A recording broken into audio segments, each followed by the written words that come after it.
Here is a location where you'll be staying inside of. Darlina motioned towards a massive structure. It was 5 tall skyscrapers that looked like crystals formed in a pentagram. The lower part of the building connected all the towers, looking to be several floors tall. Even with only the simulated light from the ceiling of the Adventurers Guild, it glowed at night. "How in the world?" Kawa said in a quiet voice with her mouth opened. Her eyes looked from the bottom all the way to the tip. Giggling at their reaction, Darlina added, "Outside the underground cities, around the world, I doubt you'd be able to witness such architecture. This location will be used by a variety of adventurers, even higher level ones. Of course, there are other locations where you can stay in, but some of those are beyond your abilities at the moment. I also thought, after deciding, it was better compared to other lower level places." "It looks so pretty," Mizuki said. "We'll get to stay here?" She looked at the robot. Nodding, Darlina said, "That's correct. Though, you won't be able to stay in one of the towers. You'll be in the lower levels."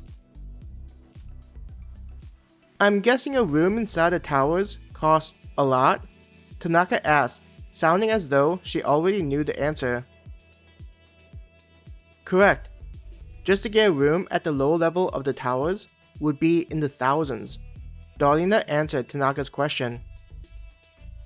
"Thousands?" Masio yelled in alarm. "You mean in guild points? You're telling me that it could be more than 1,000 guild points?" His eyes were wide as he tore his eyes away from the structure. "Why is it so expensive?" Ayaka wondered.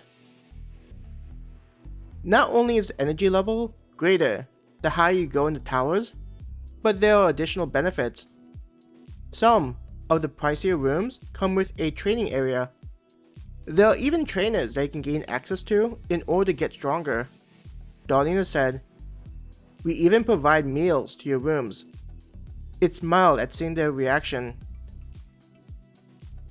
Ayaka couldn't imagine what those rooms would look like on the inside. Hearing that there were resources available, she felt pumped and looked forward to the day that she'd be able to reach such heights.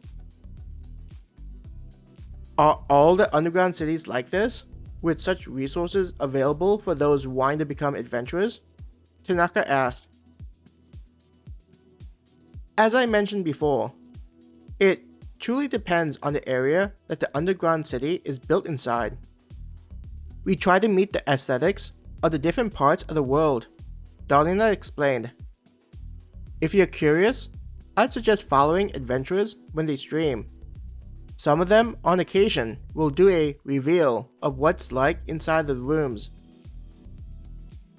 The robot led them to the entrance of the building they'd be staying in for the night.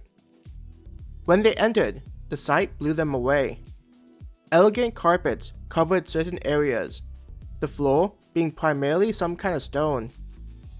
Floating near the ceiling were massive chandeliers, providing plenty of light while not being overpowering. On the wall were some kind of decorations that made it look like a forest. Talking about a forest, there was even a wall that was an actual forest with animals walking by. On a different one was what looked like the ocean with fishes going by. It felt like they'd walked into some kind of fantasy world. There were elegant chairs and sofas placed in front of the walls displaying the scenery. In front of them was a counter where a Darlina was standing behind it while patiently waiting for them to approach it. As they walked up to the identical robot, the Darlina said, "Welcome. Would you like to reserve a room for the night?"